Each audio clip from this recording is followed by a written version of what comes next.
जय हिंद साथियों, आपका स्वागत है आपके अपने YouTube चैनल विद्यालयपुर में, जिसमें आज हम आपके लिए फिर से लेकर आए हैं MP टेट वर्ग 3 की बाल विकास एवं शिक्षा शास्त्र की क्लास।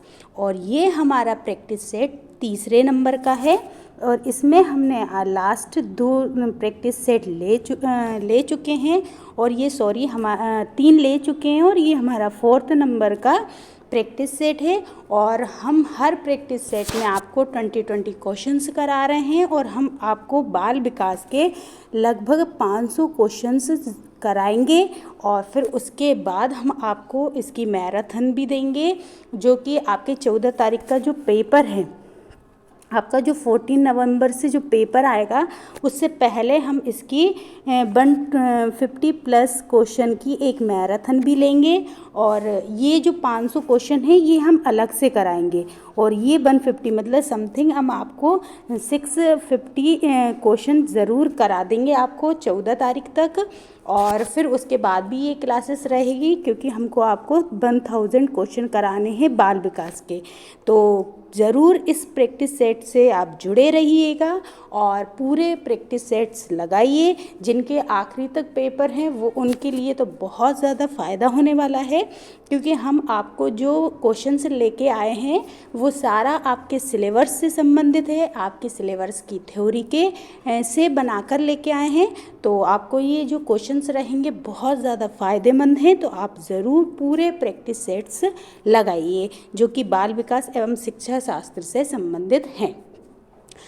इसके अलावा हम आपको ये बता दें कि हमारी जो MP टेट के लिए EVS की क्लासेस भी चल रही हैं, तो उनको भी आप पूरा देखते रहिए, क्योंकि वो भी हम आपको पूरा टॉपिक जो है आपके सिलेबस में वही टॉपिक पढ़ा रहे हैं और जितना पूछा गया है उतना ही करवा रहे हैं। तो आप उनको भी ज़रूर देखिएगा। और आप सभी का विद्यालयपुर परिवार की ओर से बहुत बहुत धन्यवाद कि आप हमारी क्लासों को इतना प्यार देते हैं, इतना सपोर्ट करते हैं हमारी क्लासों को। और आप बहुत अच्छे हमको उसका रिव्यू भी दे रहे हैं, तो हम बहुत अच्छा लग रहा है। तो आप सभी का जो भी हमको सपोर्ट करता है उन सभी का जो विद्यालयपुर परिवार है उसकी ओर से बहुत बहुत धन्यवाद। और चलिए, तो हम आपका टाइम अब ख़राब नहीं करते हैं और हमारी क्लास को हम स्टार्ट कर देते हैं। स्टार्ट करने से पहले एक बार ज़रूर बोलेंगे हम कि आप क्लास को प्लीज़ लाइक कर दीजिएगा और शेयर ज़रूर कीजिए अपने दोस्तों के साथ, जैसा कि आप हमेशा ही करते हैं। और बस हमें एक बार ही बोलते हैं, तो आप लाइक भी कर दीजिएगा और शेयर भी कर दीजिएगा। और अगर कोई मैम सर या हमारे से स्टूडेंट न्यू जुड़ा है और अभी तक उन्होंने हमारा चैनल को सब्सक्राइब नहीं कर रखा है, तो प्लीज़ चैनल को सब्सक्राइब कर लें, ताकि रोज़ का जो क्लास हम डालते हैं उसका नोटिफिकेशन प्रॉपर आपके पास आ सके। इसलिए आप चैनल को सब्सक्राइब कर लीजिए। और आप लास्ट में हमें बताइएगा कमेंट बॉक्स में कि आपके कितने आंसर सही हैं। और चाहें तो आप हर क्वेश्चन के आंसर भी लिख के बता सकते हैं हमें कमेंट बॉक्स में, नहीं तो आप टोटल भी लिख के बता देंगे कि कितने 20 में से आज आपके कितने करेक्ट आंसर गए हैं। और जो आपका गलत आंसर है तो आप प्लीज़ एक बार उसको फिर से थ्योरी में पढ़िएगा, ताकि आपका यहाँ पे गलत हो जाए चलेगा, लेकिन आपका एग्ज़ाम में गलत नहीं होना चाहिए। ठीक है, चलिए अब हम हमारी क्लास को स्टार्ट कर लेते हैं। तो आज का हमारा पहला क्वेश्चन हम लिख देते हैं। और पहला क्वेश्चन हम लेकर आए उससे पहले अगर आपको इसकी PDF या फिर हमारे चैनल से संबंधित कोई भी आपको जानकारी चाहिए, तो हमारे टेलीग्राम चैनल को आप ज्वाइन कर सकते हैं। और हमारा टेलीग्राम चैनल की जो हमने लिंक है वो हमारे इस क्लास के डिस्क्रिप्शन बॉक्स में हमने दे रखी है, वहाँ से जाके आप हमारे टेलीग्राम चैनल को भी ज्वाइन कर सकते हैं। चलिए, अब हम हमारे कोई भी आपका टाइम ख़राब नहीं करेंगे, कोई भी आपसे बात नहीं करेंगे, अब हम पूरे क्वेश्चंस करेंगे। तो चलिए अब रेडी हो जाइए। और अगर आप पेन बुक रख लीजिए, अगर कुछ न्यू आपको दिखे तो आप ज़रूर उसको नोट करते हुए चलिएगा। चलिए अब हमारी क्लास हम स्टार्ट कर देते हैं और हमारा पहला क्वेश्चन आपके सामने आ चुका है। पहला क्वेश्चन हमारा है, परामर्श का उद्देश्य है। परामर्श, सबसे पहले हम ये देख लेते हैं परामर्श होता क्या है। तो परामर्श मीन्स होता है कि हम किसी को कुछ जैसे कि समझाते हैं या कुछ बोलते हैं, है ना, और किसी चीज़ पर हम उसको, है ना, कोई डायरेक्शन दे रहे हैं या कोई हमसे जैसे कोई पूछने आता है तो हम उससे थोड़ा सा कम्युनिकेशन करते हैं और उसके जो टॉपिक पे वो हमसे पूछने आया उस पर जो भी हमारी प्रतिक्रिया है हम वो देते हैं, तो उसको हम कहते हैं परामर्श। जैसे अपन कहते हैं कि अगर हमें कुछ काम करना है तो सबसे पहले हम हमारे बड़ों से परामर्श कर लें कि ये चीज़ सही है या नहीं, तो उसको हम परामर्श कहते हैं। तो अब इसमें क्वेश्चन में यही पूछा है कि परामर्श का उद्देश्य क्या होता है। बच्चों को समझना होता है, या फिर बच्चों की कमियों के कारण पता करना होता है, या बच्चों से समायोजन में सहायता करना होता है, या फिर उपरोक्त सभी।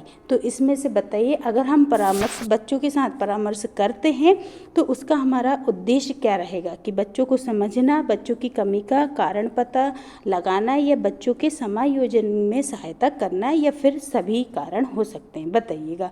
चलिए हम आपके लिए 20 सेकेंड का टाइमर लगा देते हैं और आपका टाइम स्टार्ट हो चुका है। अब बताइएगा इसका राइट आंसर क्या होगा। आप अगर एक टीचर बनते हैं और आप बच्चों से परामर्श करेंगे तो इनमें से कौन सा उद्देश्य आपका होगा, बताइएगा। इसका राइट आंसर क्या होगा। चलिए आपके 20 सेकेंड समाप्त हो गए हैं और इसका राइट आंसर जो है, इसका राइट आंसर क्या होगा, सभी। क्योंकि हम अगर एक बच्चे से, अगर हम एक टीचर के रूप में बच्चे को पढ़ाएंगे तो वहाँ पर देखेंगे कि क्योंकि हमारे पास एक प्रकार के बच्चे नहीं होते हैं स्कूल में, सभी प्रकार के होते हैं। सबकी सोच, सबका समझ अलग अलग होती है, कोई जल्दी समझ लेता है, कोई कम समझता है। तो हम क्या करते हैं, सबसे पहले तो बच्चे से कम्युनिकेशन करते हैं ना, उनसे परामर्श करते हैं। कि क्यों करते हैं, उसका उद्देश्य ये होता है कि सबसे पहले तो हम बच्चों को समझें कि बच्चे किस कंडीशन में है। अगर उनको मतलब कि एक बार में समझने में ही आ जाता है, ये थोड़े से वीक है ना, तो ये चीज़ हमें समझ आ जाती है। दूसरी चीज़ है कि अगर हमें जैसे पर्टिकुलर 10 बच्चे एक क्लास में पढ़ रहे हैं लेकिन 8 करके बता देते हैं और 2 बच्चे करके वही चीज़ नहीं बता पा रहे हैं, तो हम उनसे क्या करेंगे, उन दोनों बच्चों से कम्युनिकेशन करेंगे ताकि हमें ये पता चल सके कि ये जो 8 बच्चे इतना जल्दी करके बताते हैं, ये 2 क्यों नहीं, तो उनके अंदर क्या कमी है। तो दूसरा कारण भी परामर्श का यही हो सकता है कि हम उनकी कमी के बारे में पता लगा सकें। तीसरा है कि हम बच्चों से समायोजन कर सकें। अगर हम बच्चों से परामर्श या कम्युनिकेशन नहीं करेंगे तो एक प्रकार से हम कैसे एक स्ट्रिक्ट टीचर के रूप में उनके सामने जाते हैं, जो कि बस सिर्फ वो 40 जो मिनट का एक पीरियड होता है उसको निकालने का कोशिश करते हैं और कभी कभी बहाना बनाकर बाहर टहलने लगते हैं। तो ये ना हो, है ना, वो उनसे मतलब समायोजन हो ताकि वो हमें समझें, हम उनको समझें और उनके अंदर की जो वीकनेस है उसको हम मतलब पूरा करें। तो ये हमारा उद्देश्य रहता है किसी भी बच्चे से कम्युनिकेशन करने का। आई होप आपको ये क्वेश्चन समझ आया होगा। चलिए नेक्स्ट क्वेश्चन देखते हैं। नेक्स्ट क्वेश्चन है, बच्चों में नैतिकता की स्थापना के लिए सर्वोत्तम मार्ग है। देखिए, अगर बच्चे को एक अच्छा बच्चा बनाना है, अच्छा नैतिक, क्योंकि बच्चे की उम्र में, छोटी सी उम्र में ही आप जैसे बच्चों में गुण डालते हैं उसी तरीके से बच्चा आगे डेवलप करता है, विकास करता है। तो अगर आपको बच्चे के अंदर एक नैतिकता की स्थापना करनी है कि वो अच्छा बच्चा बने, अच्छे से मतलब आचरण करे, सबसे व्यवहार अच्छा करे, तो एक अच्छे गुण आपको देने हैं, तो सबसे अच्छा आपके लिए क्या मार्ग होगा, क्या कि बच्चों को धार्मिक पुस्तक पढ़ाओगे आप, या फिर शिक्षक का आदर्श रूप में व्यवहार करोगे आप, मतलब बच्चे से अच्छे से व्यवहार करेंगे आप, या फिर उनका मूल शिक्षा का मूल्यांकन करेंगे आप। ठीक है, जो उसकी नैतिक शिक्षा है, मूल्य मतलब कि नैतिक शिक्षा का मूल्यांकन करेंगे कि कितना नैतिक है कितना नहीं है, और या फिर उन्हें प्रातःकालीन सभा में उपदेश देंगे आप, है ना, पूरे टाइम उनको बताएंगे। तो बताइएगा इसमें से आप अगर टीचर बनते हैं तो आप इनमें से क्या करेंगे कि एक बच्चा अच्छा नैतिक बच्चा बने, मतलब उसके अच्छा विकास हो उसका और अच्छी मानसिकता के साथ विकसित हो। तो बताइए आप क्या करेंगे इनमें से। आपके पास 20 सेकेंड हैं, बताइएगा आप क्या आंसर लगाएंगे।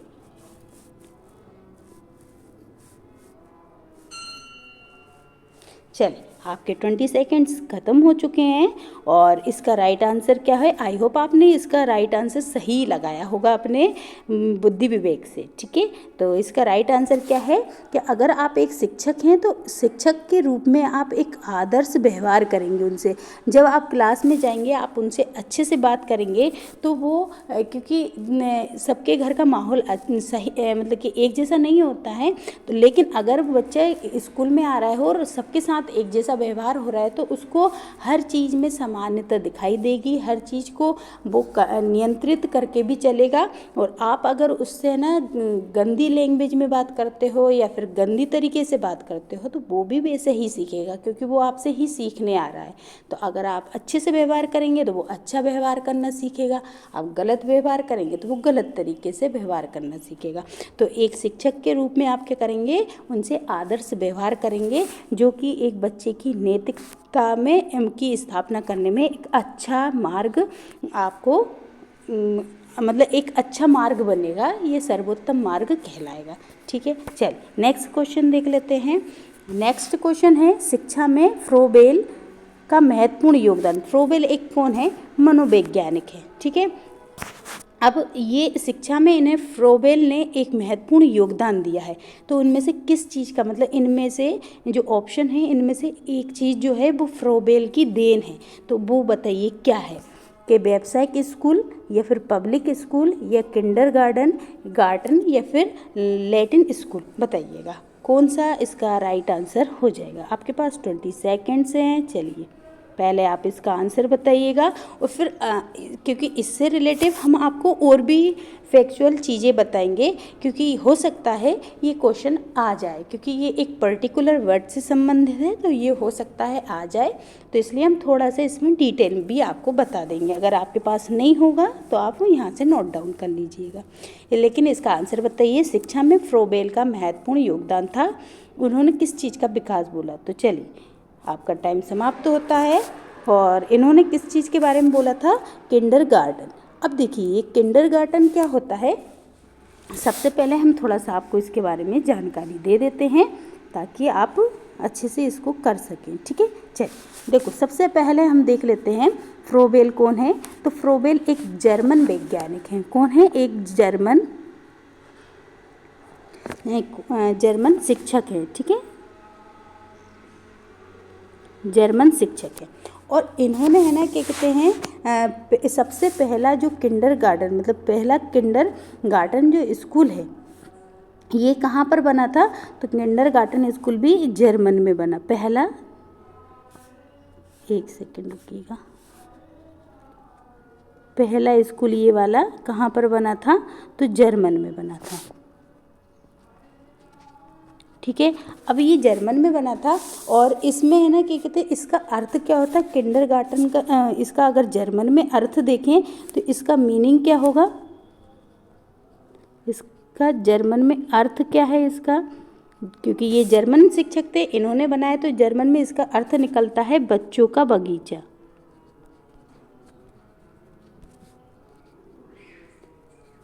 हमने आपको ये इसलिए लिखवाया, हो सकता है ये क्वेश्चन बनकर आ जाए। ठीक है, अब हम आपको थोड़ा सा इसके बारे में बोल के बता देंगे, जो लिखने का था हमने लिख दिया। ठीक है, देखिए ये जो जर्मन शिक्षक थे फ्रोबेल, उन्होंने ना किंडरगार्टन एक स्कीम लेकर आए थे कि है ना ये इस टाइप का स्कूल होना चाहिए जिसमें क्या होता है कि बच्चे है ना उनको एक मतलब खेल खिलाकर उनको सिखाया जाए, ना कि छोटी सी जो छोटे जैसे 3rd क्लास 4th क्लास तक के बच्चों को ज़्यादातर आप एक्टिविटीज़ करके बताएंगे तो वो बहुत जल्दी कैच करते हैं उस चीज़ को और बहुत अच्छे से सीख लेते हैं, है ना। तो इसके लिए उन्होंने विशेष प्रकार की सामग्री उनको दी जाए, उनको ऐसा लगता है कि जैसे गिफ्ट दिया जा रहा है हमको, और उनको है ना वो खेल के थ्रू उनको वो एक्टिविटीज़ कराई जाए, जिससे क्या होगा कि बच्चे का एक स्कूल आने का भी मन करेगा, क्योंकि उसको पता है कि स्कूल में भी खेल खिलाए जाते हैं, तो वो उसके ज़रिए स्कूल भी आएगा, हर चीज़ को मतलब कि कैच करना सीखेगा, तुरंत उसको मतलब कि पढ़ने के अगर हम जिस तरीके से पढ़ के किसी चीज़ को सीखते हैं उससे जल्दी हम उसके प्रैक्टिकल को देखकर सीख जाते हैं। तो उसी तरीके से किंडरगार्टन जो स्कूल्स होते हैं उनमें क्या होता है, एक प्रकार के प्ले स्कूल होते हैं जिसमें बच्चों को खेल सामग्री वगैरह देकर और बच्चों को पढ़ाया जाता है। इसमें है ना, एक प्रकार से बोला जाए, जैसे बोला है ना बच्चों का बगीचा, तो बच्चों का बगीचा से संबंधित है कि बच्चों को यहाँ पर पौधे बोला गया है, यहाँ पे क्या है, बच्चों को पौधा बोला गया है, और वहाँ पर शिक्षक जो है वो उसके माली हैं। तो जिस तरीके से माली एक अपने पेड़ पौधों को कितने अच्छे से सींचता है, उसी तरीके से अगर शिक्षक, इस किंडरगार्टन के जो शिक्षक होते हैं वो क्या करते हैं, अपने बच्चों को बहुत अच्छे से सींचते हैं ताकि वो आगे चल के अच्छे से विकास करके और अपनी ज़िंदगी में कुछ अच्छा कर सके और अच्छे इंसान बन सके। तो इसलिए ये फ्रोबेल की देन है, कौन सा, किंडरगार्टन स्कूल जो है, और पहला स्कूल जर्मन में ही खुला था और इसका अर्थ बच्चों का बगीचा होता है। आप इसको याद रखिएगा। चलिए नेक्स्ट देख लेते हैं हमारा क्वेश्चन। नेक्स्ट क्वेश्चन है, एक अच्छा अध्यापक विद्यार्थियों के मध्य क्या बढ़ावा देता है। अगर एक अच्छा अध्यापक है, शिक्षक है, वो अपने विद्यार्थियों के मध्य क्या बढ़ाएगा, प्रतियोगिता की भावना, या सहयोग की भावना, या प्रतिद्वंदिता की भावना, या तटस्थता की भावना। इसका राइट आंसर क्या होगा, आपके पास 20 सेकेंड्स हैं, बताइएगा हमको। चलिए इसका राइट आंसर क्या होगा बताइएगा। कि एक अच्छा विद्यार्थी एक अच्छा अध्यापक विद्यार्थियों के मध्य क्या बढ़ाएगा, प्रतियोगिता की भावना, सहयोग की भावना, प्रतिद्वंदिता की भावना, या फिर तटस्थता की भावना। बताइएगा इसका राइट आंसर क्या हो जाएगा। चलिए आपके 20 सेकेंड समाप्त हुए और इसका राइट आंसर क्या होगा, सहयोग की भावना, है ना। देखिए प्रतियोगिता की भावना क्यों बढ़ाएगा, क्योंकि क्या वो एक दूसरे के अपोजिट, मतलब कि अच्छी बात है प्रतियोगिता बना, लेकिन हर जगह प्रतियोगिता की भावना बढ़ाएंगे तो बच्चे एक दूसरे से मिलकर नहीं रह पाएंगे। तो ये एक, जब कंपटीशन हो तो एक बात अलग है, लेकिन नॉर्मल विद्यार्थी को आप प्रतिद्वंदी, ना तो प्रतियोगिता की भावना जगाएंगे उसमें, ना ही एक दूसरे के प्रतिद्वंदी बन पाएंगे, है ना। एक तटस्थता की भावना भी नहीं हो सकती। तो इसका राइट आंसर क्या हो जाएगा, सहयोग की भावना को, मतलब एक अच्छा अध्यापक अपने विद्यार्थियों के बीच सहयोग की भावना को एक प्रकार से बढ़ावा देगा। क्यों देगा, क्योंकि वो अगर अभी से ही एक दूसरे का सहयोग करना सीखेंगे तभी बड़ा होकर या वो बच्चे बड़े होकर क्या करेंगे, एक दूसरे से सहयोग करेंगे, है ना। तो एक अच्छा शिक्षक विद्यार्थियों के मध्य सहयोग की भावना को बढ़ाएगा। चलिए नेक्स्ट क्वेश्चन देखते हैं। नेक्स्ट क्वेश्चन है, शिक्षक का अति महत्वपूर्ण उद्देश्य है।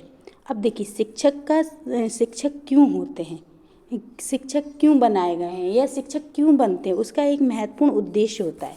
क्या होगा, क्या आजीविका को कमाना, या फिर बच्चे का सर्वांगीण विकास करना, या पढ़ना लिखना सिखाना, या फिर बौद्धिकता का विकास करना। इनमें से इसका राइट आंसर क्या होगा, आप अपनी बौद्धिकता का यूज़ करके बताइएगा। अगर आप एक शिक्षक बनते हैं, आपका भी सिलेक्शन हो जाता है, भगवान करे आप सभी जो पढ़ रहे हैं हमसे, आप सभी को हम बोल रहे हैं कि आप सभी का ही हो जाए और आप शिक्षक बन जाएं, तो बताइएगा शिक्षक आप बन रहे हैं, इसका मेन उद्देश्य आप क्या, मतलब इनमें से क्या जानते हैं, क्या करना चाहते हैं, तो बताइएगा। चलिए आपका टाइम समाप्त होता है।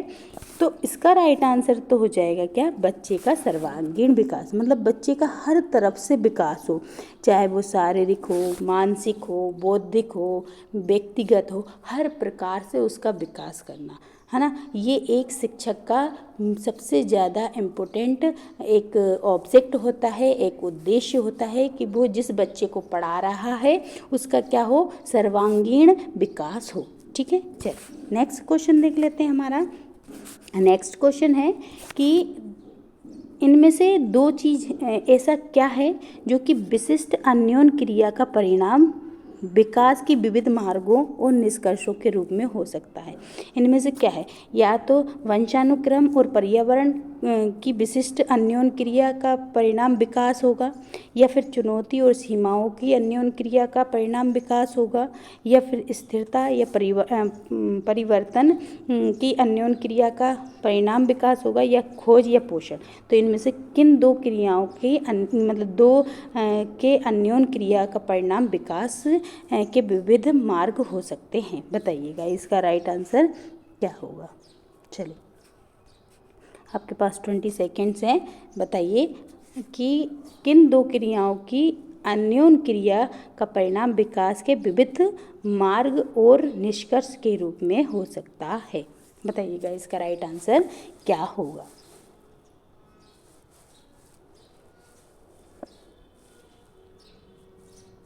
चलिए, आपका टाइम समाप्त होता है और इसका राइट आंसर क्या हो जाएगा?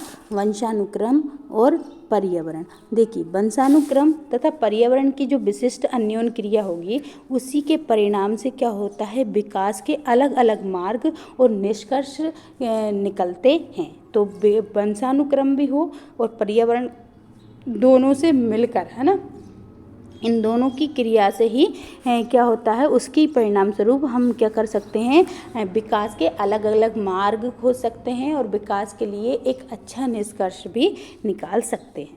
ठीक है, चलिए नेक्स्ट क्वेश्चन देखते हैं। भारत सरकार की कंप्यूटर आधारित अधिगम प्रक्रिया माध्यम से छात्रों को सिखाने के लिए IT स्कूल योजना किस वर्ष में आई थी? मतलब कि भारत सरकार ने कंप्यूटर आधारित शिक्षा बनाने के लिए, मतलब बच्चों को कंप्यूटर भी आए, तो कंप्यूटर आधारित जो प्रक्रिया है उसके माध्यम, मतलब कि उसके माध्यम से बच्चों को पढ़ना लिखना सिखाने के लिए एक योजना लेकर आए थे, IT स्कूल योजना। तो बताइए वो किस वर्ष में आई थी? 2001 में, 2003 में, 2004 में या 2006 में? बताइएगा, इसका राइट आंसर क्या होगा। इस टाइप के आंसर भी बनेंगे क्योंकि ये शिक्षा से संबंधित योजनाएं हैं, तो आप योजनाएं भी ज़रूर करके जाइएगा। अगर आपने अभी तक योजनाएं नहीं पढ़ रखी हैं तो शिक्षा से संबंधित योजना, खासकर जो प्राइमरी शिक्षा है उससे संबंधित आप योजनाएं तो ज़रूर ही करके जाएं। चलिए बताइएगा, इसका राइट आंसर क्या होगा। चलिए, आपका टाइम भी समाप्त हो गया है और इसका राइट आंसर है 2004, है ना। तो ये जो IT स्कूल योजना है वो कब आई थी? 2004 में आई थी। इसका उद्देश्य क्या था? तो इसका उद्देश्य था जो माध्यमिक विद्यालय के छात्रों को सूचना एवं संचार प्रौद्योगिकी आधारित शिक्षण उपलब्ध कराना, मतलब कि वो IT संचारित, मतलब IT पर आधारित जो शिक्षण है उसको उपलब्ध कराना और उनमें उचित जो IT मतलब कि सूचना एवं संचार प्रौद्योगिकी कौशल को विकसित करना और अन्य इनसे संबंधित अवसर उनको प्रदान कराना। तो ये आप याद रखें कि इसको ICT भी बोलते हैं ना। ICT योजना ये कब आई थी? तो ये आई थी 2004 में। और इसको अगर हम हिंदी में लिखें तो इसको लिखेंगे सूचना, हो सकता है वहाँ पर आपको हिंदी में इसका नाम आ जाए तो आप इसको याद रखें, सूचना और संचार प्रौद्योगिकी। ठीक है, चलिए ये इसका हिंदी में नाम है। ठीक, चलिए नेक्स्ट क्वेश्चन हमारा देख लेते हैं। नेक्स्ट क्वेश्चन है 6 से लेके 14 वर्ष के बीच के आयु के बच्चों को, किस वर्ष के? 6 से लेके 14 वर्ष के बीच के आयु के बच्चों को एक मौलिक अधिकार के रूप में मुफ्त और अनिवार्य शिक्षा देने के उद्देश्य से सर्व शिक्षा अभियान, कौन सा? सर्व शिक्षा अभियान। ये IMP क्वेश्चन है, आप इसको बहुत अच्छे से याद कर लीजिएगा। तो सर्व शिक्षा, कुल मिला के बात ये है कि सर्व शिक्षा अभियान जो योजना थी, ये अभियान जो था वो किस वर्ष में चालू हुआ था? बताइएगा, इसका राइट आंसर क्या होगा। 1996, 1998, 2001 या 2003? बताइएगा, इसका राइट आंसर क्या हो जाएगा। सर्व शिक्षा अभियान। फिर इसके बारे में हम थोड़ा सा आपको लिख के भी बता देंगे, है ना, क्योंकि इसके बारे में थोड़ा सा हो सकता है इसके डिटेल से भी आ जाए, तो थोड़ा सा हम बता देंगे। कि सर्व शिक्षा अभियान, पहले आप ये बताइए किस वर्ष में आया था। चलिए, आपका टाइम समाप्त होता है। और सर्व शिक्षा अभियान 2001 में आया था। कब आया था? 2001 में सर्व शिक्षा अभियान आया था। ठीक है। अब ये जो 2001 में आया था, ये कौन लेकर आया था? तो ये भारत सरकार लेकर आई थी। मतलब ये किसकी योजना थी? केंद्र सरकार की योजना थी, है ना। भारत सरकार का अभियान था, है ना। मतलब ये केंद्र सरकार का अभियान था। और ये कब आया था? 2001 में आया था। और इसके लिए है ना कौन से नंबर का अमेंडमेंट हुआ था? तो इसमें है ना 86वें संविधान का 86वां संविधान संशोधन किया गया था। आप इसको बहुत अच्छे से याद रख लें कि कौन से नंबर का जो संविधान संशोधन हुआ था। तो 86वां संविधान संशोधन हुआ था। इसको बहुत अच्छे से डिटेल में देख लें आप, है ना। तो 86वां संविधान संशोधन हुआ था। इसके अनुसार ये बोला गया था कि जो 6 से लेकर और 14 साल तक के बच्चे हैं उनको मुफ्त में शिक्षा दी जाएगी। और अनिवार्य शिक्षा, मतलब 6 से लेकर 14 साल तक का बच्चा पढ़ना ज़रूरी है और उसके लिए उनको मुफ्त शिक्षा दी जाएगी। और उनके लिए मतलब कि बहुत इसके अंदर और भी बहुत सारी चीज़ें दी थी। इसका मेन उद्देश्य था कि उनको गुणवत्ता युक्त बेसिक शिक्षा मिले, है ना। क्या मिले? इसका मेन उद्देश्य ये था कि उनको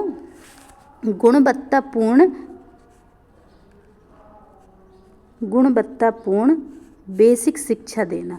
मतलब कि जो उनका बेसिक क्लियर किया जाए और गुणवत्तापूर्ण, मतलब कि उनको जैसे कि एक अच्छी शिक्षा देने के उद्देश्य से ये योजना चलाई गई थी। और ये योजना आई थी 2001 में ये योजना आई थी। और ये 6 से लेके 14 साल तक के बच्चों के लिए आई थी। इसके लिए 86वां संविधान संशोधन, मतलब कि कॉन्स्टिट्यूशन अमेंडमेंट किया गया था।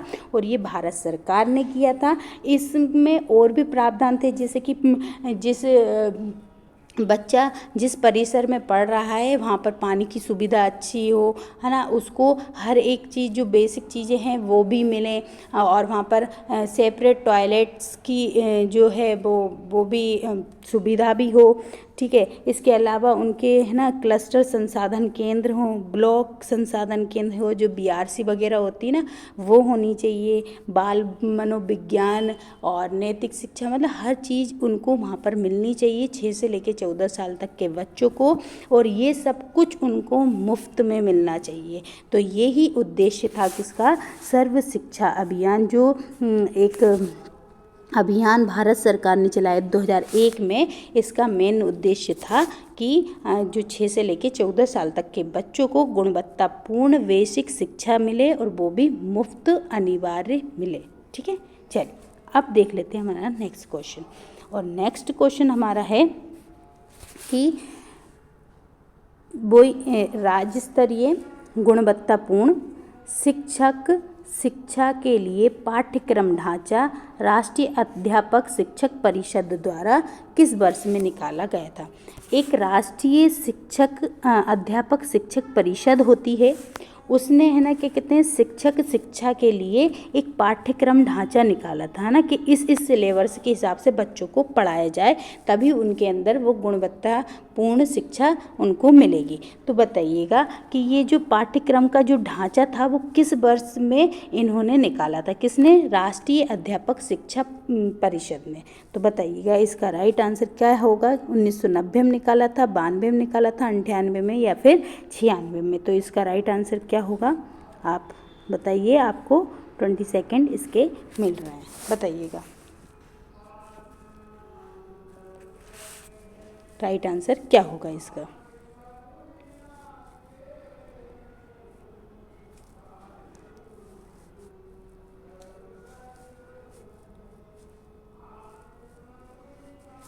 चलिए, आपके 20 सेकेंड्स कंप्लीट होते हैं और इसका राइट आंसर क्या होगा 1998। 1998 में राष्ट्रीय अध्यापक शिक्षा परिषद के द्वारा एक पाठ्यक्रम निकाला गया था और जिसका उद्देश्य था कि जो है ना बच्चों को गुणवत्तापूर्ण क्या मिले, शिक्षा प्राप्त हो। तो आप इसकी डेट को याद रखिएगा। चलिए नेक्स्ट क्वेश्चन हमारा देख लेते हैं। निम्नलिखित में से कौन सा महत्वपूर्ण प्रभाव शिक्षण की प्रभावकारिता पर निर्भर है।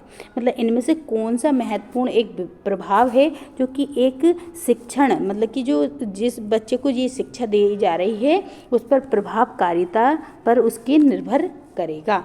तो कौन सा, विद्यालय की संरचना, शिक्षक को विषय की समझ, या फिर शिक्षक की योग्यता, या फिर शिक्षक की लिखावट। इनमें से कौन सी चीज़ है जो कि एक बच्चे के ऊपर प्रभाव डालेगी जो कि एक अच्छी शिक्षा प्राप्त करने के लिए। ठीक है, तो इसमें राइट आंसर क्या हो जाएगा आपके हिसाब से, बताइएगा। बताइए इसका राइट आंसर क्या हो जाएगा। निम्नलिखित में से कौन सा महत्वपूर्ण प्रभाव शिक्षण की प्रभाविता पर निर्भर करती है। विद्यालय की संरचना, शिक्षक को विषय की समझ, शिक्षक की योग्यता, या फिर शिक्षक की लिखावट। बताइएगा सबसे ज़्यादा क्या प्रभाव डालेगी। चलिए आपके 20 सेकेंड कंप्लीट हो गए हैं और इसका राइट आंसर क्या है, शिक्षक को विषय की समझ। अगर कोई शिक्षक किसी बच्चे को कोई विषय पढ़ाता है, अगर उसको उस विषय के बारे में ज़्यादा जानकारी नहीं है और ख़ासकर बेसिक जानकारी तो बिल्कुल भी नहीं है, तो फिर वो शिक्षक क्या करेगा, सिर्फ उसको रीड करेगा, देन उसको बोल देगा आप इसके क्वेश्चन आंसर लिख लीजिए, जो कि है ना किससे जो आंसर क्वेश्चन आंसर के लिए एक शॉर्ट की आती हैं उनको बता देगा, उसमें से लिख लीजिए। लेकिन जो टीचर को नहीं पता होने के कारण क्या होगा कि बच्चे को उस सब्जेक्ट से रिलेट जो भी बेसिक जानकारी है वो प्राप्त नहीं हो पाएगी। अब वो क्या होगा, इसी तरीके से याद करना सीख जाएगा। तो उस बच्चे को भी क्या होगा, जब आगे चल के बड़ा होगा तो उसको भी उसकी जानकारी नहीं होगी। अगर हो सकता है कि फिर उसके घर में अगर वो जब इस सब्जेक्ट से रिलेट कुछ पढ़ाएगा तो मतलब उसको भी उसकी जानकारी नहीं होगी, तो मतलब ए से क्या होता जाएगा, आगे की जनरेशन में भी इसकी कमी देखी जाएगी। तो ये सब कुछ ना हो उसके लिए क्या होगा कि सबसे पहले टीचर अगर जिस सब्जेक्ट को पढ़ाने के लिए एक स्कूल में जा रहा है तो सबसे पहले उस टीचर को ये चीज़ कंप्लीट करनी चाहिए कि हम जिस सब्जेक्ट को पढ़ा रहे हैं उस सब्जेक्ट की बेसिक जानकारी हमको है या नहीं, और नहीं है तो ये कोई एक बहुत बड़ा इशू नहीं होता है, क्योंकि हर व्यक्ति अगर टीचर भी पढ़ा रहा है तो टीचर को भी कंटिन्यूअस बच्चे की तरह ही पढ़ना पड़ता है, क्योंकि टीचर भी एक व्यक्ति होता है, एक इंसान होता है, तो इसमें कोई बड़ा इशू नहीं होता। लेकिन अगर आप बिना कोई मतलब आपकी बेसिक क्लियर किए अगर किसी बच्चे को पढ़ा रहे हैं तो ये बात गलत होगी। आप ऐसा ना करें। अगर आप जिस सब्जेक्ट को पढ़ा रहे हैं पहले आप उस सब्जेक्ट की अगर बेसिक जानकारी अच्छे से ले लेंगे तो ये होगा कि आप जो जिस स्कूल में पढ़ाने जाएंगे तो उस स्कूल में मतलब पूरे सब्जेक्ट का तो नहीं कहें, लेकिन आप जिस सब्जेक्ट को पढ़ाएंगे उस सब्जेक्ट के बारे में बच्चे को बहुत अच्छी क्लियरिटी होगी, जिससे क्या होगा, उसको अगर क्लियरिटी होगी तो वो आपके हर क्वेश्चन का आंसर भी ईजिली दे पाएगा और उससे आपको भी क्या होगा, बहुत ज़्यादा मोटिवेशन मिलेगा कि देखो हमने जो पढ़ाया है बच्चे को समझ आया, तो आप भी क्या कर सकते हैं और मेहनत करेंगे। तो सबसे प्योरिटी यही होगी आपकी शिक्षणता में कि आप बच्चे को जिस सब्जेक्ट को पढ़ा रहे हैं वो उस सब्जेक्ट की आपको बहुत अच्छे से समझ हो। ठीक है, चलिए नेक्स्ट क्वेश्चन देख लेते हैं। नेक्स्ट क्वेश्चन है शिक्षक निम्नलिखित के लिए शिक्षण संबंधी सहायता सामग्री का उपयोग करते हैं। बताइए जो टीचर्स होते हैं शिक्षण के लिए क्या क्या सामग्री का उपयोग करेंगे, मतलब जो सामग्री उपयोग कर रहे हैं उसका उद्देश्य क्या होगा, छात्रों को प्रभावित करना, या फिर शिक्षण को रोचक बनाना, या फिर छात्रों को एकाग्रचित्त बनाना, या फिर छात्रों के अंदर शिक्षण रखने के लिए आप उस सामग्री का उपयोग कर रहे हैं। बताइएगा इसमें से राइट आंसर क्या होगा। इसमें से तो 2 ऑप्शन तो बिल्कुल एकदम बहुत ज़्यादा हार्ड हैं, जिसमें आप लोगों को भी कन्फ्यूज़न हो सकता है कि ये लगाना है या ये लगाना है। फिर भी आप अपना और भी अच्छे से दिमाग लगा के बताइएगा कि आप अपनी तरफ से अगर किसी शिक्षण सामग्री का उपयोग कर रहे हैं तो क्यों कर रहे होंगे। चलिए, आपके 20 सेकेंड कंप्लीट होते हैं। तो इसका राइट आंसर क्या हो जाएगा, शिक्षण को रोचक बनाना। अगर जिसने भी ये आंसर लगाया शिक्षण को रोचक बनाने के लिए, तो उनको समझ लो क्वेश्चन सही हुआ है ना। देखिए, आप किसी को भी किसी सामग्री का अगर शिक्षक एक टीचर है ना पढ़ा रहा है, तो आजकल हम देखते हैं ना कितने अच्छे अच्छे गेम्स के थ्रू बच्चों को सिखाया जा रहा है। तो आप उस गेम का अगर उपयोग कर रहे हैं तो बच्चे को ये नहीं कि मतलब कि एकाग्रचित्त करने के लिए कर रहे हैं, जबकि ये कि वो शिक्षा बहुत ज़्यादा रोचक बने, बच्चे को भी है ना पढ़ने में मज़ा आए, तो उसके लिए आप क्या करते हैं, उस सामग्री का उपयोग करते हैं। तो इसका राइट आंसर क्या हो जाएगा, शिक्षण को आप रोचक बनाने के लिए जो आप सामग्री आप यूज़ कर रहे हैं, तो एक प्रकार से किसको, शिक्षण को रोचक बनाने के लिए उपयोग करते हैं, ना कि छात्रों को प्रभावित करने के लिए कि हम पे देखिए इतने सारे गैजेट्स हैं और हम बहुत अच्छे टीचर हैं, ऐसा नहीं है ना। आप बच्चों के साथ अगर बेसिक गेम खेलकर भी अगर उनको सिखाते हैं तो आप बहुत मतलब अच्छा अनुभव करते हैं कि देखिए अगर हम कुछ बच्चों को दे रहे हैं तो कितना अच्छा उसको सीखने को मिल रहा है, तो आप खुद मन में बहुत अच्छा उत्साह महसूस करते हैं। ठीक है, चलिए नेक्स्ट क्वेश्चन देख लेते हैं। यदि बुलाए जाने पर छात्रों के माता पिता अभिभावक आकर शिक्षक से नहीं मिलते हैं तो शिक्षक को क्या करना चाहिए। अगर आप जैसे पेरेंट्स मीटिंग रखते हैं और पेरेंट्स को बुला रहे हैं लेकिन फिर भी पेरेंट्स नहीं आ रहे हैं, तो फिर आप उस कंडीशन में क्या करेंगे। माता पिता को लिखना चाहिए कि आप आओ, या फिर जाकर उनसे मिलना चाहिए, या फिर वैसे छात्रों को दंडित कर देना चाहिए जिनके माता पिता आपसे मिलने नहीं आ रहे हैं, या फिर वैसे छात्रों को अनदेखा कर देना चाहिए। इनमें से आप क्या करेंगे, जल्दी बताइए। तो आपके लिए शिक्षक बनने के बाद देखिए कितनी सारी चीज़ें आएंगी आपके सामने, आप कितनी सारी चीज़ों को फेस करेंगे। तो बताइएगा आप इन अगर आपके साथ ये कंडीशन होती है तो आप इनमें से क्या करेंगे, कौन सा ऑप्शन आपके लिए ज़्यादा सूटेबल लग रहा है, बताइएगा।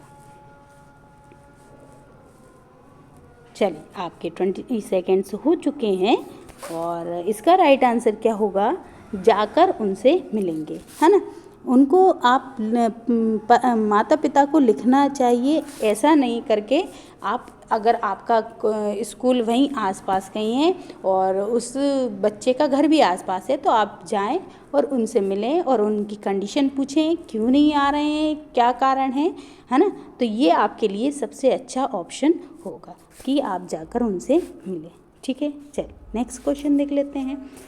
किसी पठन सामग्री को एक रूप में पढ़ना, क्या पढ़ाई के रूप में जाना है, मतलब उसमें से मतलब कि किसी भी पठन सामग्री को एक रूप में पढ़ना पढ़ाई के किस रूप में जाना जाएगा, है ना।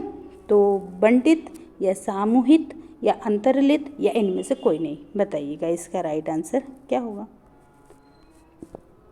ये तो आप ऑप्शन के थ्रू ही बता सकते हैं कि इसका राइट आंसर क्या होगा कि किसी पठन सामग्री को एक रूप में पढ़ना क्या बंटित पढ़ाई के रूप में जाएंगे, या सामूहिक पढ़ाई के रूप में जाना जाएगा, या फिर अंतरालित पढ़ाई के रूप में, बताइएगा। चलिए, आपके 20 सेकेंड कंप्लीट हुए और इसका राइट आंसर क्या होगा, इनमें से कोई नहीं। अगर आप किसी भी पठन सामग्री को ले रहे हैं तो आप क्या सिर्फ बंटित करने के लिए उनको ले रहे हैं, या सामूहिक करने के लिए ले रहे हैं, या अंतर्लित, तो ये तो नहीं है ना। आप पठन सामग्री को अगर उनके सामने ले रहे हैं तो क्यों ले रहे हैं, ताकि आपका शिक्षण को रोचक बना सके, है ना। तो इसका राइट आंसर में क्या जाएगा, इनमें से कोई नहीं। चलिए नेक्स्ट देखते हैं। पाठ्य चर्चा निर्माण को कार्य माना जाता है, किस तरीके का कार्य माना जाता है पाठ्य चर्चा को। एक नेमी कार्य माना जाता है, या एक विशेषज्ञता कार्य नहीं, या फिर एक अत्यधिक विशेषज्ञता कार्य है, या एक महत्वपूर्ण कार्य नहीं है ये पाठ्य चर्चा। इनमें से आपका पाठ्यचर्या है ना, बताइएगा इसका आप राइट आंसर क्या है। कि पाठ्यचर्या निर्माण को कार्य माना जाता है किस तरीके का, नेमी कार्य या कोई ज़्यादा विशेष कार्य नहीं है, या फिर ज़्यादा ही अत्यधिक विशेष कार्य है ये, या फिर महत्वपूर्ण कार्य नहीं है, किस टाइप का है बताइए। चलिए आपके 20 सेकेंड कंप्लीट हुए और इसका राइट आंसर हो जाएगा अत्यधिक विशेषज्ञता का कार्य है ये, है ना।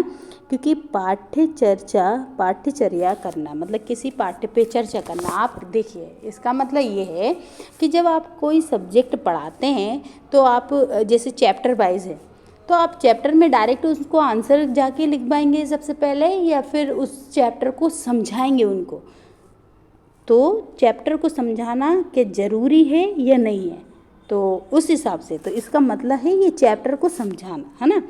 तो इसका राइट आंसर क्या होगा कि अत्यधिक ज़रूरी है। अगर आपने बच्चे को चैप्टर समझा दिया तो आपको है ना वो आंसर वैसे ही कम दे देगा। अगर पूरा डिट्टो ना दे, लेकिन वो क्या करेगा, थोड़ा बहुत उससे रिलेट करके बताएगा। लेकिन आप अगर है ना उसको आंसर चैप्टर नहीं समझाते हो, डायरेक्ट आंसर लिखवाते हैं, तो फिर वो उन आंसर को रटेगा ना कि समझेगा। तो आप पाठ्य चर्चा जो क्लास में होती है वो बहुत महत्वपूर्ण होती है, मतलब अत्यधिक विशेषज्ञता वाला कार्य होता है। ठीक है, चलिए नेक्स्ट क्वेश्चन देखते हैं। विद्यार्थियों की प्रशंसा की जानी चाहिए किस हिसाब से, एकांत में या अलग से या लोगों के बीच में या व्यक्तिगत रूप से, बताइए। विद्यार्थियों की प्रशंसा कैसे की जानी, कब की जानी चाहिए, बताइएगा इसका राइट आंसर। आप टीचर बनेंगे तो बताइए आप अपने स्टूडेंट की किस तरीके से प्रशंसा करेंगे, एकांत में करेंगे या फिर अलग से करेंगे या लोगों के बीच में करेंगे या फिर व्यक्तिगत नाम ले लेकर करेंगे, ये अच्छा पढ़ता है ये बताइए। आप तो टीचर बनने वाले हैं तो बताइए आप। चलिए इसका आपका टाइम समाप्त होता है और इसका राइट आंसर क्या हो जाएगा। आप जब टीचर बनना तो अपने स्टूडेंट को लोगों के बीच में, अगर वो प्रशंसा के काबिल है तो आप सभी लोगों के बीच में उसकी प्रशंसा करना, जिससे क्या होगा कि उसको अच्छा लगेगा और वो आगे मेहनत करने की और भी सोचेगा। क्योंकि उसको जब हमारी प्रशंसा सबके सामने होती है तो हमको भी अच्छा फील होता है, ऐसे ही वो बच्चों का होगा। तो आप जब भी टीचर बनेंगे तो आप ज़रूर अपने विद्यार्थियों की लोगों के बीच प्रशंसा ही करना, अगर वो उस प्रशंसा के लायक है तो। ठीक है, चलिए नेक्स्ट देखते हैं कि निम्नलिखित में से क्या उस खांचे या रेंज को सूचित करता है जिसके भीतर किसी योग्यता व गुण के लिए किसी व्यक्ति को प्रवीणता स्तर का फैसला किया जाता है। क्वेश्चन से मतलब है, जब आप एक रिपोर्ट कार्ड बनाते हैं तो उसमें जो बॉक्स होते हैं उसमें आप कुछ फिल करते हैं, है ना, उसकी योग्यता के आधार पर, उसके गुण के आधार पर। तो वो जो बॉक्स आप भरते हैं उसको क्या बोलते हैं, ग्रेड बोलते हैं या फिर अंक बोलते हैं या ग्रेड अंक दोनों बोलते हैं या इनमें से कुछ नहीं बोलते हैं, बताइए आप क्या बॉक्स में। हो सकता है आपने प्राइवेट कोई स्कूल में पढ़ाया होगा तो उसमें से बताइए। आप जब किसी बच्चे की रिपोर्ट कार्ड भरते हैं और उसकी योग्यता के आधार पर, उसके गुण के आधार पर, तो वो जो बॉक्स में आप भरते हैं, कुछ फिल करते हैं, उसको क्या बोला जाता है, ग्रेड अंक या ग्रेड अंक दोनों ही बोला जाता है या इनमें से कोई नहीं, बताइए।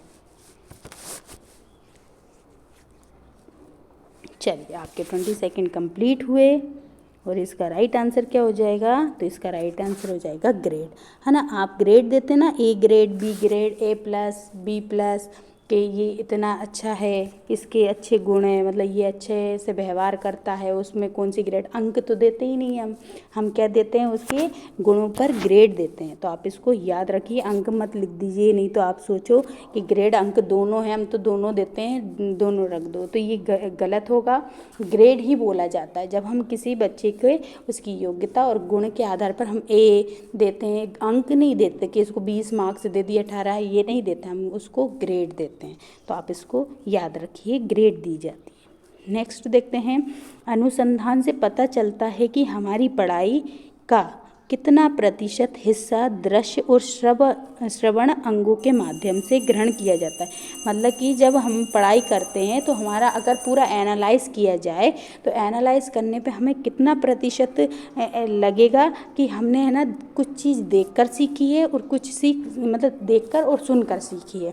तो कितने प्रतिशत, 60%, 85% या फिर 50% या फिर 95%, कितनी परसेंट चीज़ मतलब पढ़ाई का कितना परसेंट हिस्सा हम देखकर और सुनकर सीखते हैं, बताइएगा आप। राइट आंसर क्या होगा इसका, बताइएगा, बताइए क्या होगा इसका राइट आंसर। के अनुसंधान से हमको क्या पता चलेगा कि कितने प्रतिशत पढ़ाई का हिस्सा हम दृश्य और श्रवण दोनों अंगों से सीख लेते हैं पढ़ाई में, बताइएगा इसका राइट आंसर क्या हो जाएगा। आपके 20 सेकेंड कंप्लीट हो जाते हैं और इसका राइट आंसर क्या हो जाएगा, 85%। मतलब कि आपका जो पढ़ाई का 100% में से 85% आपकी पढ़ाई का आप क्या देखकर और सुनकर अपने मतलब सीखा जाता है, आप ग्रहण करते हैं ना, देखकर और सुनकर 85% आप शिक्षण सीखते हैं। बाकी जो 15% है वो तो लिखकर और जो अदर एक्टिविटीज से सीख लेते हैं। ठीक है, चलिए नेक्स्ट देखते हैं। वर्ग कक्षा के माहौल में एक सकारात्मक पढ़ाई वातावरण स्थापित और मजबूत करने के अधिकार को निश्चयात्मक अनुशासन कहते हैं। मतलब कि जब आप कक्षा के किस माहौल में, अगर आप के कक्षा का माहौल कैसा हो, सकारात्मक हो, वहाँ पर सकारात्मक वातावरण मिल रहा हो, तो वो आपको है ना क्या कहते हैं, वातावरण को, उस वातावरण को स्थापित करने और मजबूत करने का अधिकार देगा। तो ये किस टाइप का निश्चयात्मक अनुशासन होगा। मतलब निश्चयात्मक अनुशासन को क्या करेगा, बढ़ावा देगा या बढ़ावा नहीं देगा, या इससे कुछ लेना देना ही नहीं है, या इसकी ज़रूरत नहीं है, बताइए इनमें से क्या है। अगर आपके क्लास का माहौल सकारात्मक है तो वो क्या करेगा, आपकी क्लास को मजबूत बनाएगा और उसको अच्छे वातावरण को स्थापित करने में मदद करेगा। तो बताइएगा इस टाइप का अनुशासन, आप निश्चयात्मक अनुशासन रखते हैं तो क्या, किस चीज़ को मतलब कि बढ़ावा मिलेगा या नहीं मिलेगा, या कुछ लेना देना नहीं है, या इनकी ज़रूरत ही नहीं होती अच्छा माहौल बनाने की, क्रिएट करने की, बताइए। चलिए आपका टाइम समाप्त होता है और इसका राइट आंसर क्या होगा, बढ़ावा मिलेगा। अगर आपके माहौल मतलब क्लास का माहौल सकारात्मक है तो आपकी पढ़ाई को मजबूती, मतलब जो बच्चों को आप पढ़ा रहे हैं उसको मजबूती भी मिलेगी, अच्छा वातावरण भी मिलेगा और उसके अंदर निश्चयात्मक अनुशासन को क्या बढ़ावा भी मिलेगा। ठीक है, चलिए नेक्स्ट क्वेश्चन देख लेते हैं। नेक्स्ट क्वेश्चन है, जब किसी शिक्षक पर प्राधिकारी हावी होता है, कोई टीचर है उससे ऊपर का जो अधिकारी है उस पर हावी होता है, तो जो शिक्षक है वो उसके कार्य करने के लिए मतलब उसको और भी अन्य मतलब कि शिक्षक की मतलब कि उसके सब्जेक्ट पढ़ाने के अलावा भी और भी कार्य बता रहा है, उसको करने के लिए विवश कर रहा है। तो इस कंडीशन में शिक्षक की क्षमता क्या होगी, कई गुना बढ़ जाएगी, घट जाएगी, या अंशतः बढ़ जाएगी, या फिर अप्रभावित रहेगी, बताइए। अगर आपको टीचिंग के अलावा वो स्कूल के अन्य कार्य भी करने के लिए क्या कर रहा है, विवश कर रहा है, तो उस कंडीशन में अगर आप एक टीचर हैं तो आपकी क्षमता का क्या होगा, कई गुना बढ़ेगी आपकी क्षमता, या फिर घट जाएगी, या फिर अंशतः बढ़ जाएगी, मतलब कुछ बढ़ेगी, या फिर अप्रभावित होगी, आपके हिसाब से क्या होगा, बताइएगा। चलिए टाइम समाप्त होता है और इसका राइट आंसर क्या हो जाएगी, आपकी जो पढ़ाने की क्षमता है, आपकी जो योग्यता है वो क्या होती है, धीरे धीरे घटती है, क्योंकि आप अन्य कार्य करते हैं और उसमें आपको इतनी थकान हो जाती है कि जो आपको मेन कार्य दिया गया है कि टीचिंग का, वो आप नहीं करते हैं और धीरे धीरे आपकी ये जो शिक्षण क्षमता है वो क्या होती जाती है, घटती जाती है। ठीक है, नेक्स्ट देख लीजिए। नेक्स्ट क्वेश्चन है, छात्रों के सही मूल्यांकन के लिए निम्नलिखित में से किस विधि का प्रयोग किया जाता है। मतलब छात्रों का अगर मूल्यांकन करना है तो इनमें से कौन सी विधि है जो सबसे सही रहेगी। रचनात्मक विधि, सतत मूल्यांकन विधि, कोर्स के अंत में मूल्यांकन, या फिर प्रत्येक 6 माह में मूल्यांकन। बताइए इसका राइट आंसर क्या हो जाएगा। अगर आप एक छात्र का मूल्यांकन कर रहे हैं तो उसके लिए सबसे सही विधि कौन सी कहलाएगी, बताइएगा।